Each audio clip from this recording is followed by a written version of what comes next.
Hola, ¿qué tal? Bienvenidos a todos a otra entrega de este curso de programación en Python en el que nos encontramos viendo la programación orientada a objetos.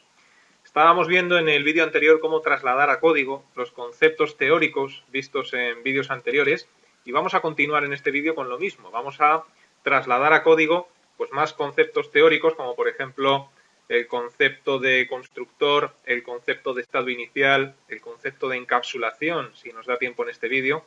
Pues vamos a trasladar todo eso, como digo, a código, así que vamos a ello.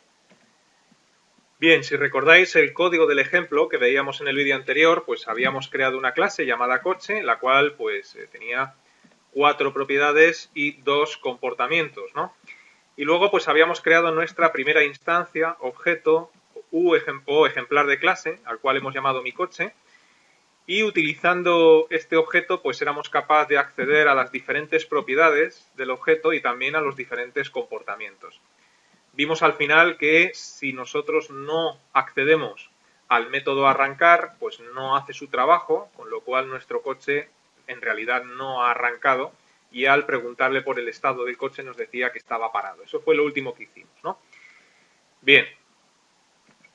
Si nos fijamos en el esquema que veíamos hace un par de vídeos, bueno, pues ya hemos construido nuestra clase, la cual se llama coche, y también hemos construido nuestro primer objeto de ejemplar o instancia, al cual pues hemos llamado mi coche. Esto es lo que hemos hecho. ¿Qué es lo que vamos a hacer a continuación? Ver cómo crear una segunda instancia, un segundo objeto que va a pertenecer a la misma clase, y veremos cómo estos objetos tienen características en común que vienen establecidas por la clase, pero a su vez cada uno de ellos pues va a ser un objeto diferente con sus propias características y con sus comportamientos. Vamos a ello. A continuación de todo lo que hicimos en el vídeo anterior, pues voy a poner por ejemplo aquí un print que diga algo así como a continuación creamos el segundo objeto. Bueno, esto lo único que tiene como objetivo es que en consola aparezca pues esta cadena de caracteres y podamos ver bien dónde terminan las características y propiedades de uno y dónde terminan las de otro, ¿no? Vamos a poner algo así. Y ahora vamos a crear por fin nuestra segunda instancia. ¿Qué es lo que hay que hacer? Pues nada, más de lo mismo. Nombre que le queremos dar a esta segunda instancia, objeto o ejemplar.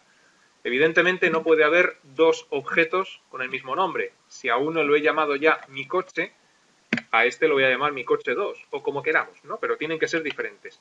Y va a pertenecer, evidentemente, a la misma clase, que es la clase coche. Bueno, pues ya hemos creado nuestra segunda instancia, ¿no? Va a tener una serie de características en común con el otro objeto. De hecho, si nosotros ahora hacemos lo siguiente, copio estas instrucciones de imprimir, las pego, pero para esta segunda instancia nos daremos cuenta de que el largo del coche y las ruedas del coche es exactamente igual a las que tenía el anterior. Si guardamos cambios y ejecutamos este código, pues aquí tenemos las características del primero y aquí las características de este segundo objeto, ¿no? Tiene el mismo largo y las mismas ruedas. Vamos a ver ahora los comportamientos.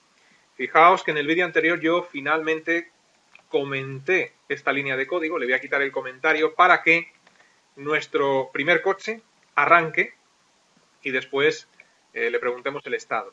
Este segundo coche no va a arrancar, pero sí que le vamos a preguntar el estado. Voy a copiar esta línea de código, la copio a continuación de las anteriores, cambiando el nombre de instancia de mi coche a mi coche 2, ¿no? De tal forma que le estoy preguntando por el estado del primer objeto y también le estoy preguntando por el estado del segundo objeto, pero con una salvedad. El primer objeto ha arrancado, es decir, ha utilizado uno de sus comportamientos que era arrancar, mientras que el segundo objeto no lo ha hecho. Si guardamos cambios y ejecutamos este código, pues fijaos cómo características en común, largo y ruedas. Características diferenciadoras, uno está en marcha y el otro está parado. Tal y como tenemos nuestro código, podríamos crear todas las instancias que nos apeteciera, mi coche 3, mi coche 4 o como los queramos llamar. Todos ellos tendrían una serie de características en común y luego, dependiendo de los comportamientos que utilicen unos u otros, pues cada coche tendrá un estado diferente, ¿no? Echando un vistazo al código que tenemos dentro de la clase, sería buena idea que el método arrancar se encargase no solo de arrancar el coche, sino también de informarnos de cuál es el estado. Es decir, sería buena idea que este método arrancar hiciese la tarea que están realizando ahora los dos, arrancar y estado, y que este método nos informe de las propiedades que tiene cada uno de estos vehículos, ¿no? Es decir, del largo, de las ruedas, etc. ¿Cómo podríamos hacer eso? Fácil. Eso lo podemos hacer si provocamos que el método arrancar reciba un parámetro, al cual vamos a llamar, por ejemplo, arrancamos, por llamarlo de alguna forma. Va a recibir el parámetro por defecto, que siempre va a ser self, pero por otro lado, cuando llamemos a este método, estamos obligados a pasarle un parámetro, ¿no? Después, vamos a decirle, dentro de lo que sería el método, vamos a ponernos, por ejemplo, aquí, que self.enmarcha, que es como se llama la variable que hemos creado hace un instante, la propiedad en marcha, va a ser igual a lo que nosotros le pasemos por parámetro a este método. Y en función de esto, pues preguntarle si la variable en marcha es igual a true, que es lo mismo que no poner nada, pues que nos devuelva return el coche está en marcha. Es decir, podemos copiar o cortar. Mejor lo que tenemos ahora mismo en el método estado y meterlo directamente en el método arrancar, ¿no? De tal forma, esta instrucción ya nos sobra, que ahora mismo este método arrancar hace dos cosas. Por un lado, pues pondrá el coche en marcha o no, depende de lo que le pasemos por parámetro en arrancamos, y después evalúa si en marcha es verdadero o no lo es, ¿no? Aquí realmente no estamos aplicando nada nuevo, estamos aplicando cosas que ya hemos visto. Es, llamar a funciones y pasarles parámetros, ¿no? Y ahora vamos a ocuparnos del comportamiento estado. El comportamiento estado lo que va a hacer es informarnos de las propiedades que tiene nuestro objeto, de cuál es el estado, ¿no? Y para ello vamos a hacer que imprima lo siguiente. El coche tiene, aquí dejamos un espacio y vamos a decirle self.ruedas. Vamos a concatenar esto con la palabra ruedas para que nos diga tiene 3 ruedas, 4 ruedas o lo que sea. Un ancho de, aquí dejamos nuevamente un espacio y aquí utilizamos self.ancho chasis.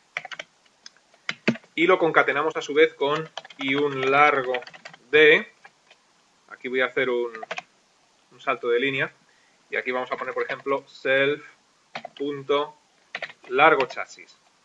Bueno, espero que se haya entendido lo que hemos hecho, ¿no? Ahora mismo el método arrancar hace dos tareas. Por un lado, recibe un parámetro, ahora veremos cómo le pasamos ese parámetro, arranca el coche o no, depende de lo que le pasemos y evalúa, ¿no? Y el método estado, pues simplemente nos informa de las ruedas, el ancho y el largo. Nada más.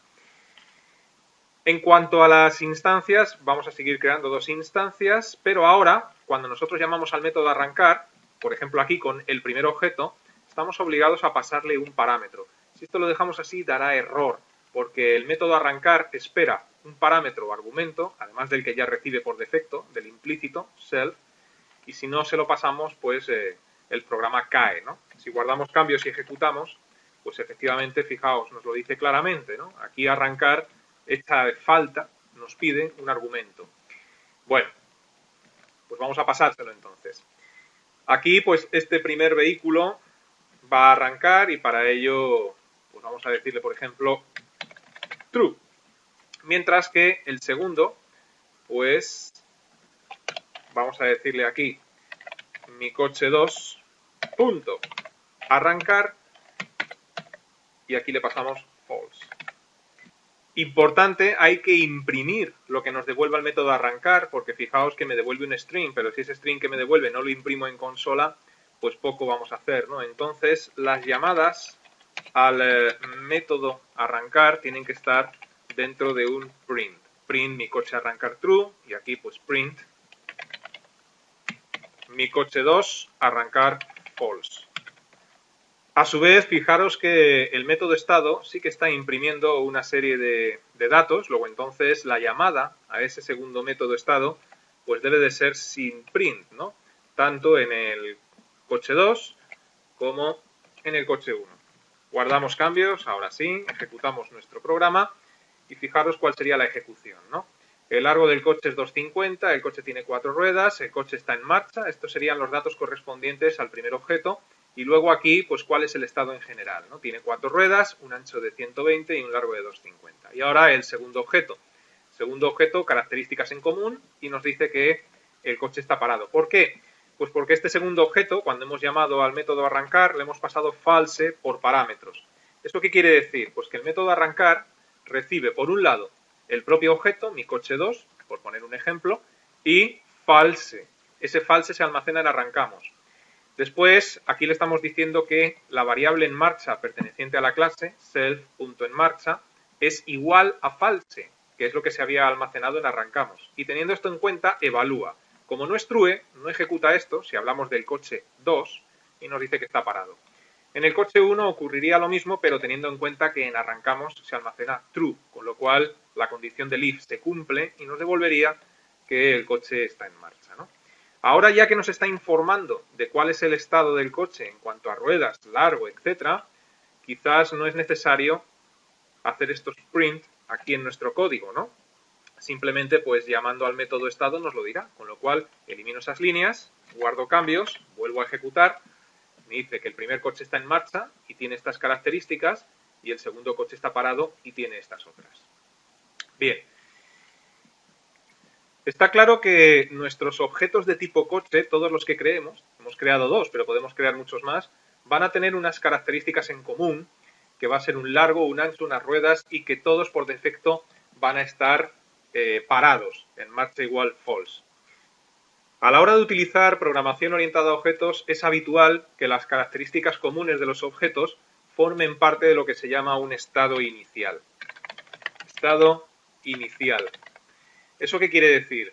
Quiere decir que suele ser habitual que deseemos que estas características comunes sean como de fábrica, para que lo entendáis. Es decir, que en cuanto nosotros creamos una instancia, un objeto o un ejemplar perteneciente a una clase, inmediatamente después, simplemente por el hecho de haber creado ese objeto, ya tenga un estado inicial, que en este caso correspondería a que va a tener un ancho, un alto, un largo, perdón, unas ruedas y va a estar parado.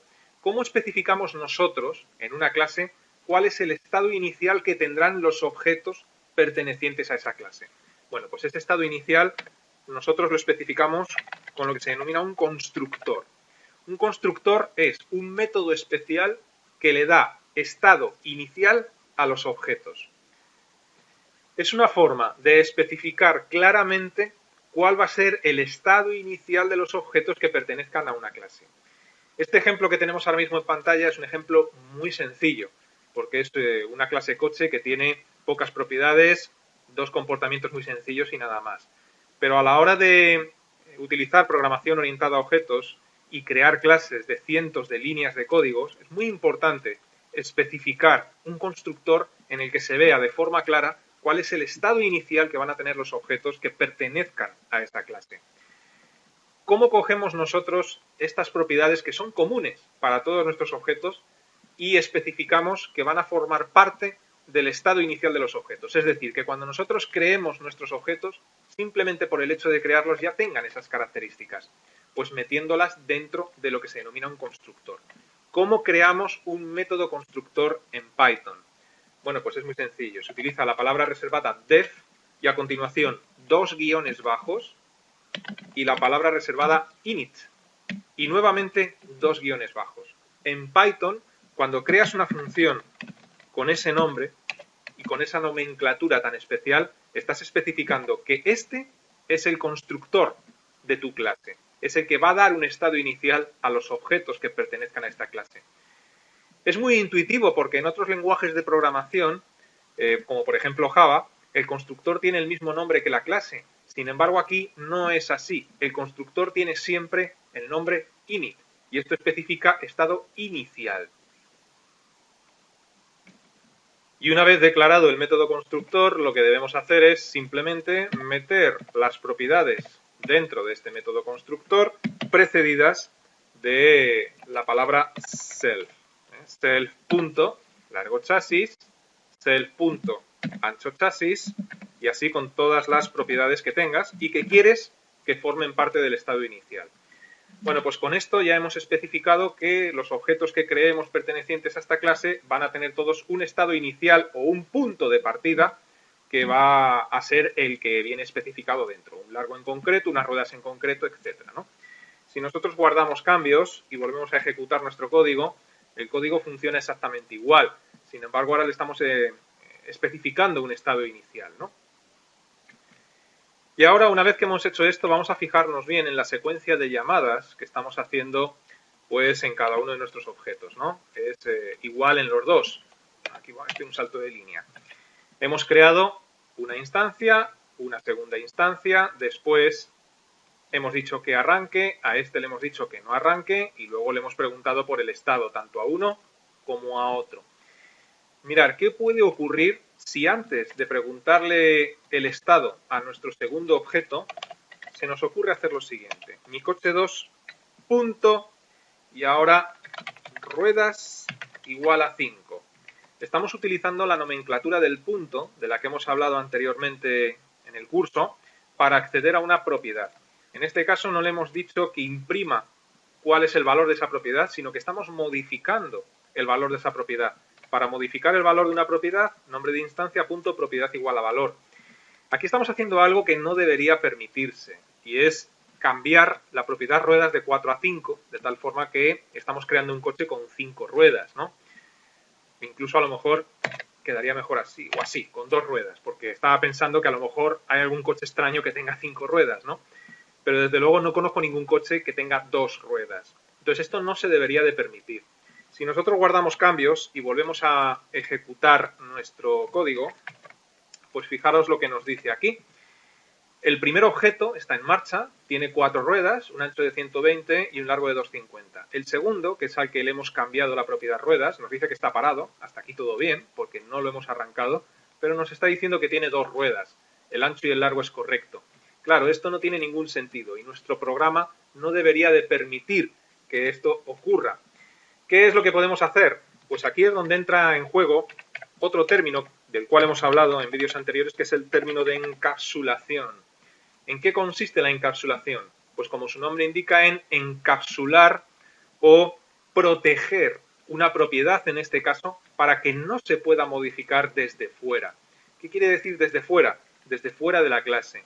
Fijaros que esta propiedad, ruedas, está declarada dentro de la clase, ahora mismo concretamente en el constructor. Sin embargo, estamos modificando esa propiedad desde fuera de la clase con esta instrucción. Y eso no debería de ocurrir. Para evitar este tipo de cosas, en el caso de que no quieras que ocurran, debes de encapsular esta variable o propiedad. Esto no hay por qué hacerlo siempre. Habrá veces que necesites hacerlo y otras veces que no necesites hacerlo. Evidentemente, no puede haber coches que tengan 2 ruedas y aquí sí que es necesario encapsular esta variable. ¿Cómo se encapsula en Python una variable o propiedad? Precediendo su nombre de 2 guiones bajos. Si tú le dices en este caso self.2-ruedas, lo que estás haciendo con esto es que la variable ruedas no sea accesible desde el exterior de la clase, pero sí será accesible desde dentro de la propia clase. Esto implica que si estamos encapsulando ruedas, poniéndole 2 guiones bajos, cada vez que utilices la variable ruedas, como por ejemplo en el método estado, debes utilizar el nombre correcto, con sus 2 guiones bajos que la preceden, ¿no? Y una vez que hemos hecho esto, si nosotros guardamos cambios y volvemos a ejecutar el código, fíjate cómo ahora nos dice que el coche tiene 4 ruedas, a pesar de que aquí estamos intentando cambiar su valor.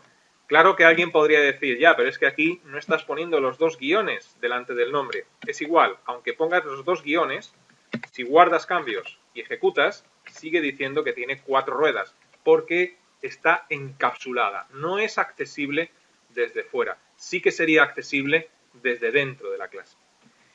Igual que hemos hecho con las ruedas, habría que hacer lo mismo con el largo del chasis y el ancho del chasis. Esto no debe ser accesible desde fuera. Y también con la variable en marcha, porque la variable en marcha sí que la estamos modificando, pero la estamos modificando a través del método arrancar, que es como queremos nosotros, como diseñadores y programadores de esta clase coche, que queremos que se modifique la variable en marcha. Lo que yo no quiero es que nadie modifique esta variable en marcha desde fuera.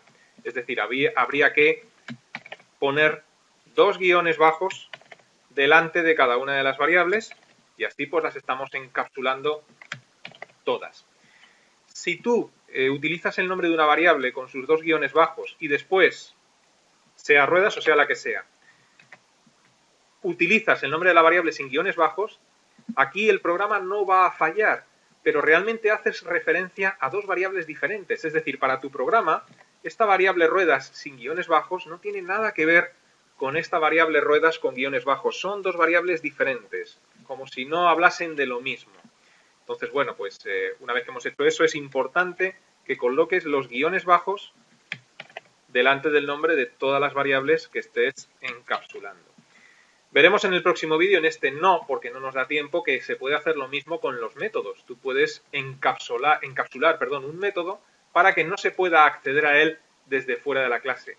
¿Con qué objetivo? Bueno, pues eso ya lo hablaremos en el próximo vídeo. De momento, guardo cambios, ejecuto, todo funciona perfectamente y lo vamos a dejar aquí. Así que os digo lo de siempre, os invito a que permanezcáis atentos a la próxima entrega. Hasta entonces, que os vaya bien.